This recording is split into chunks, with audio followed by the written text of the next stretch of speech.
Et c'est l'heure à présent du focus. Après son déplacement à Cuba, le pape François arrivera donc ce soir aux États-Unis pour une première et longue visite diplomatique. Attendu à Washington, le souverain pontife s'exprimera devant le Congrès avant de rejoindre jeudi New York. Là-bas, il montera à la tribune de l'ONU un déplacement à la fois politique et pastoral.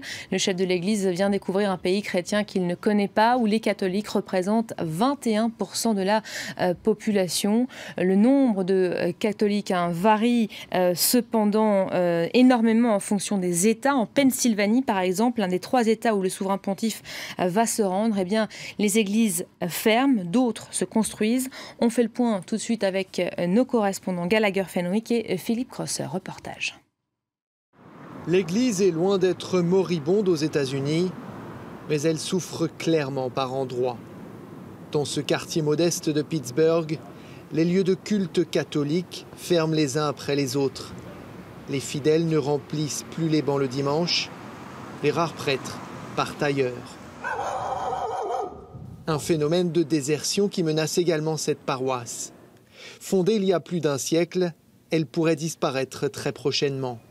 Quelques fidèles ont monté une association pour la sauver, mais elle continue de se dégrader. Comme vous le constatez, les plâtres sont problématiques. Le toit se porte bien. C'est par les murs que l'eau s'infiltre dans la maçonnerie. Ça, c'est le besoin le plus urgent. On espère s'en occuper par phase si notre organisation parvient à empêcher la démolition de cette église. La fermeture des lieux pourrait également affecter les services fournis par les paroissiens. Ils distribuent régulièrement de la nourriture gratuite aux plus démunis. Tous les gens qui sont là ont vraiment besoin d'aide. Moi, par exemple, j'accompagne ma grand-mère pour l'aider. Elle vient toujours chercher ses légumes ici, donc si l'église ferme, ça affectera sérieusement ses finances parce qu'elle dépend de cette aide. Les bénéficiaires de cette aide se sentent abandonnés par les autorités cléricales. Ce sont elles qui décident du sort de ces églises. J'ai essayé de parler au prêtre, mais il s'est détourné en me disant « c'est comme ça ». Mais pourquoi ? Je comprends qu'il manque de fidèles et que personne ne veut payer pour les réparations et qu'ils n'ont pas le choix. Mais après, j'apprends qu'ils vont construire une nouvelle église de l'autre côté de la ville. En fait, ils vont là où il y a de l'argent. Dans cette ville, l'exode d'une partie des habitants qui se disent catholiques est une réalité. Ceux qui gagnent mieux leur vie se déplacent vers les bourgades plus cossues, comme celle qui abritera bientôt une nouvelle église. Un chantier de plusieurs millions de dollars qui fait la fierté du père Bobber. Tandis que certains ferment, il construit. Par ici, ce sera la nef, et là-bas, vous voyez l'autel. L'édifice à venir doit servir une paroisse en pleine expansion. Nous avons 4 fois plus de fidèles dans notre paroisse. C'est très dynamique. Tous les mois, des gens emménagent par ici. Ça affecte nos chiffres, mais aussi la paroisse qui devient différente et plus complexe. L'Église affirme que dans l'ensemble du pays, le nombre de catholiques est stable, voire croissant.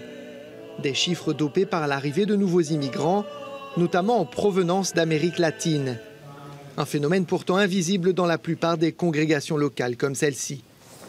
Selon le père Bobber, il existe une certaine ségrégation entre les fidèles, bien qu'ils appartiennent à la même dénomination. Je pense qu'aujourd'hui, les catholiques voient les immigrés et ils ne se disent pas « ils sont catholiques, j'aimerais que ce soit mes voisins, qu'ils fassent partie de ma famille ou qu'ils fréquentent la même église que moi ». Je crois qu'il s'est passé quelque chose. Notre vision de ceux qui viennent de l'extérieur est très réductrice.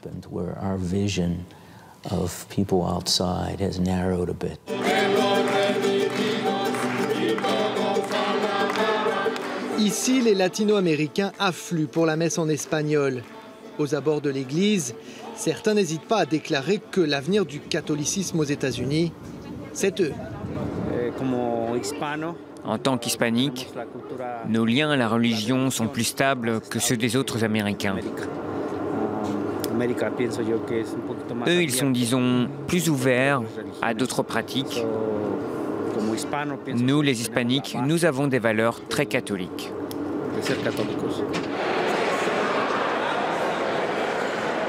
Un éventuel déclin du nombre total de catholiques n'est donc pas à l'ordre du jour pour le clergé aux États-Unis. Celui-ci est bien plus préoccupé en revanche par une pratique en recul au sein de certaines communautés.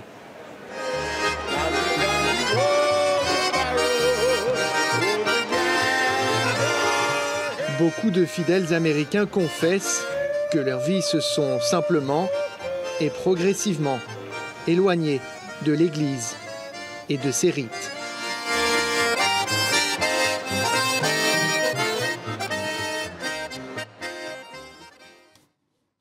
Et on revient sur ce dossier avec notre invité du jour, Philippe Levillain. Bonjour, merci d'avoir accepté l'invitation. Vous êtes historien spécialiste du catholicisme, membre de l'Institut également. Comment expliquer ce constat qu'on vient de voir dans ce reportage, le fait que les églises se déplacent, qu'elles désertent les quartiers pauvres pour se réinstaller dans les quartiers les plus riches? Alors ça, c'est un peu une caricature, parce que le problème qui se pose aujourd'hui à l'Église catholique et romaine, c'est ce qu'on peut appeler un transfert. Comment est-ce que l'on passe d'un attachement au catholicisme à un type de pratique qui n'est pas le même. Voilà, bon. Alors, ce qui est vrai, c'est que dans la mesure où les pauvres ne sont pas véritablement soutenus par l'Église dans le sens pratique quotidien, ils désertent. Les riches, quoique le mot, comme vous le savez, n'est pas un mot attesté par les papes, qui n'aiment pas ce mot riche. Les plus riches, tout du moins. Les plus riches, comme vous dites, voilà, continuent à avoir une pratique régulière. C'est une question de culture, d'éducation. Ce qui est le plus intéressant, c'est qu'en réalité, qui ont évangélisé l'Amérique du Sud? Les jésuites. Or, le pape est jésuite.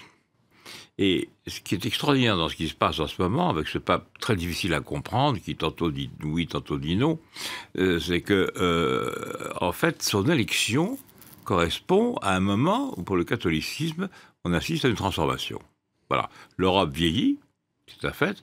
Les paroles de l'Europe sur le christianisme vieillissent, et elles sont reportées sur cette terre d'importation du catholicisme que ont pratiqué les jésuites. Donc ce pape a une affinité profonde avec ce continent, qui d'ailleurs rayonne. Et le continent, est-ce qu'on peut dire que vice-versa, c'est la même chose?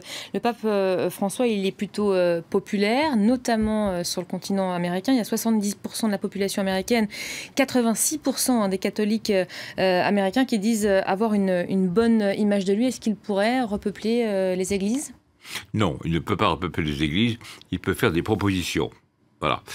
Par contre, il a actuellement un attachement assez, je dirais, mondial, qui d'ailleurs est celui de ses prédécesseurs, qui fait que les églises peut-être reviendront vers la tradition de ce qu'était l'église normale, l'église traditionnelle. Mais je ne pense pas. Je pense que ce pape a un avenir. On se demande pourquoi, parce qu'il est quand même très âgé, il a 77 ans. Bon.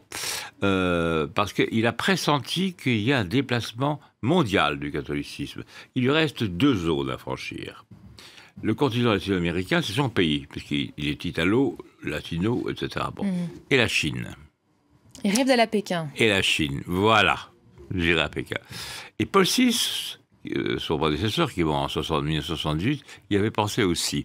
Et Jean-Paul II aussi. Et Benoît XVI aussi. Donc les 2 grands pôles. Et c'est pour ça que le rendez-vous de New York est très important. Parce qu'au fond, après être allé à Cuba, qui a été quand même la plaque tournante de l'influence considérable que le Saint-Siège a joué dans le conflit entre les États-Unis et l'URSS, au moment où Kennedy et Khrouchtchev se faisaient face à face avec une certaine violence jouée. Bon. Et Khrouchtchev a fait appel au Saint-Siège pour éviter que les choses quand même se dégradassent. Maintenant, il reste la Chine.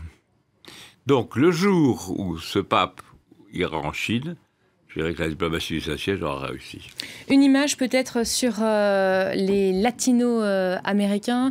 On dit que c'est le nouveau visage de l'Église outre-Atlantique, ces hispaniques. Oui, parce que je trouve que d'ailleurs on n'a pas tort, parce qu'ils sont joyeux, ils jouent de la guitare, ils ont bien un peu le chant grégorien, tant pis, tout passe, je veux dire, que dans la vie. C'est un peu un nouveau visage. C'est le visage d'une présence permanente qui permet toutes les expressions. Celle du corps, celle de la voix, celle des yeux. Autrefois, c'était plutôt quelque chose de mystérieux d'intérieur. Voilà, donc je pense qu'il y a un avenir de l'Amérique latine. Je trouve que c'est très beau. Je suis allé en Amérique latine il n'y a pas très longtemps. Il y a une espèce de joie tellement expressive de la vie qu'on se dit au fond, ils ont raison. Et dont l'Église a peut-être besoin aussi. Absolument. Philippe Le Villain, merci d'avoir été notre invité. Merci à vous. beaucoup. C'est la fin de ce Focus.